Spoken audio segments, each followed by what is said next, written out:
Imagine this. You're at a dinner party, surrounded by friends, colleagues, and acquaintances. The conversation turns to a controversial topic, and as you consider voicing your opinion, you hesitate.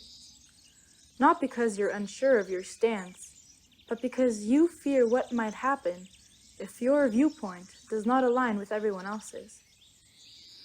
This hesitation, this second-guessing, is a phenomenon many of us have experienced, and it's emblematic of the broader cultural moment we're in.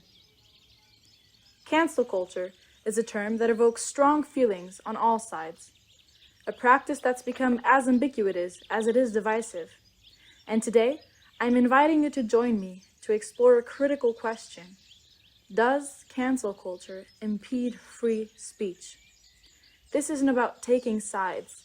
It's about unpacking the nuances and implications of a phenomenon that's reshaping our social and intellectual landscape. Cancel culture, at its core, is a modern form of ostracism. When someone is quote-unquote canceled, they're often publicly shamed, ridiculed, or boycotted for statements, actions, or beliefs that are deemed offensive by a certain group. It can range from a loss of social standing or actual economic consequences, such as getting fired or blacklisted. On the surface, cancel culture may seem like a tool for accountability. After all, it's rooted in the idea of holding individuals and institutions responsible for harmful behaviors. But beneath this surface lies a series of complexities, ones that we must unpack if we are to answer the question I posed at the beginning. In theory, free speech is a universal right. It's the cornerstone of democratic societies and a key driver of innovation, progress, and justice. However, in practice, the right to express one's opinions often collides with the risk of public backlash. One of the most concerning consequences of cancel culture is its chilling effect. People become afraid to voice their thoughts, especially if those thoughts deviate from the general consensus. And this fear stifles honest, productive discourse.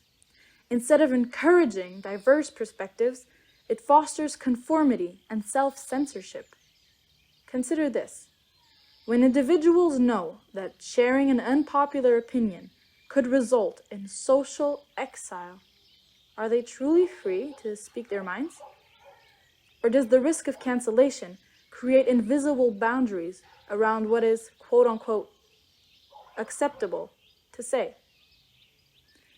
Throughout history, many voices that challenged the status quo were silenced, only to be proven right later. Take the case of Galileo Galilei, who was persecuted by the Catholic Church for his advocacy of heliocentrism, the idea that the Earth orbits the Sun. At the time, his views were considered heretical. Yet today, Galileo is celebrated as a pioneer of modern science. In more recent times, we see similar patterns. Consider Colin Kaepernick, the NFL quarterback who took a knee during the national anthem to protest police brutality and racial injustice. Initially, he faced immense backlash, lost sponsorships, and found himself out of the league. Years later, his stance is widely acknowledged as a catalyst for a larger societal reckoning with systemic racism. These examples remind us that dissenting voices often face ridicule and ostracism before their ideas are validated. What if they had stayed silent? How many other potential Galileos or Kaepernicks have been silenced before they could make their mark? Another troubling byproduct of cancel culture is how it has conditioned people to apologize and excuse themselves before sharing their opinions. How often do we hear someone preface their thoughts with phrases like, "Don't take this the wrong way," or "I'm sorry if this offends anyone, but," or "Okay, hear me out." While humility and sensitivity are important, this instinctive self-censorship often detracts from the core message. It dilutes the strength of opinions and creates an environment where people feel the need to treat so carefully that meaningful dialogue becomes nearly impossible. This pervasive fear of saying the wrong thing or saying the right thing the wrong way has made it harder to have honest, impactful conversations. How can we build a society that values dialogue if we're all walking on eggshells? The reluctance to speak openly diminishes the authenticity and richness of our collective discourse. Now, let's talk about judgment. In any society, there will always be judgment. It's how we navigate social norms and ethics. But there's a fine line between constructive criticism and punitive judgment. Cancel culture often thrives on controversy, amplifying polarizing opinions while silencing nuanced ones. Social media, for example, rewards outrage with visibility. A single tweet or soundbite taken out of context can fuel a virtual firestorm, leaving little room for understanding or redemption. This brings us to an important point. We need controversy, not the kind of controversy that divides and dehumanizes, but the kind that challenges us to think critically and grow. Without it, we risk becoming an echo chamber where only safe ideas survive. True diversity isn't just about racial representation. It's about embracing a wide range of thoughts, beliefs, and perspectives. When we silence individual opinions, we also silence creativity, innovation, and the possibility of progress.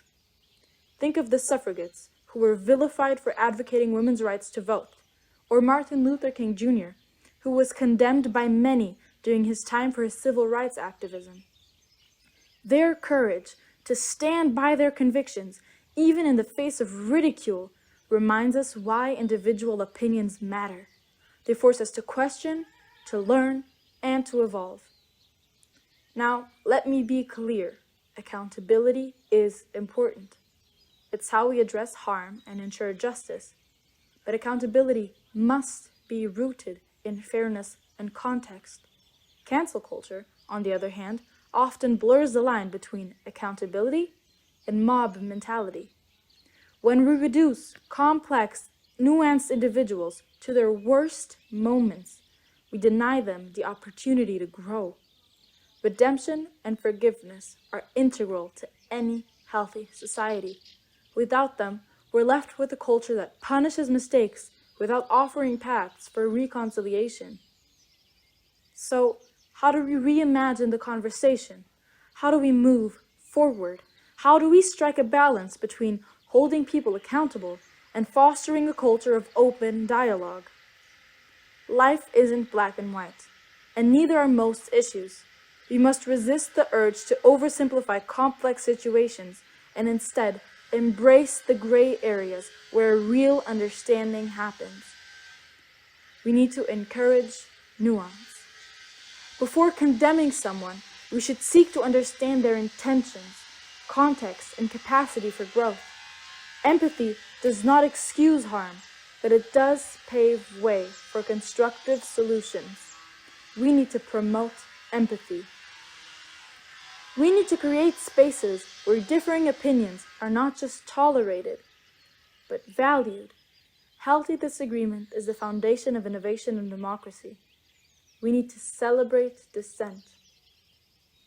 While it's easy to target individuals, let's channel our energy into addressing the root causes of injustice rather than merely reacting to symptoms.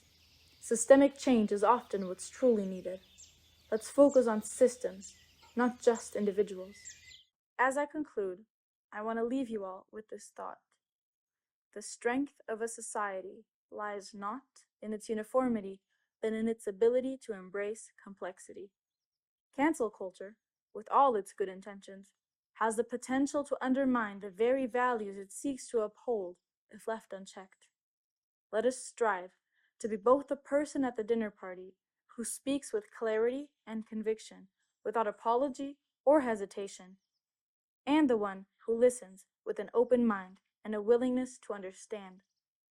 Speaking without fear and listening with empathy are two sides of the same coin. Both are essential for meaningful dialogue and growth. We should aim to build a culture where accountability and empathy coexist, where mistakes are met with growth opportunities, and where dissenting voices are celebrated as catalysts for progress. I hope these reflections inspire you to think critically, speak openly, and listen with empathy.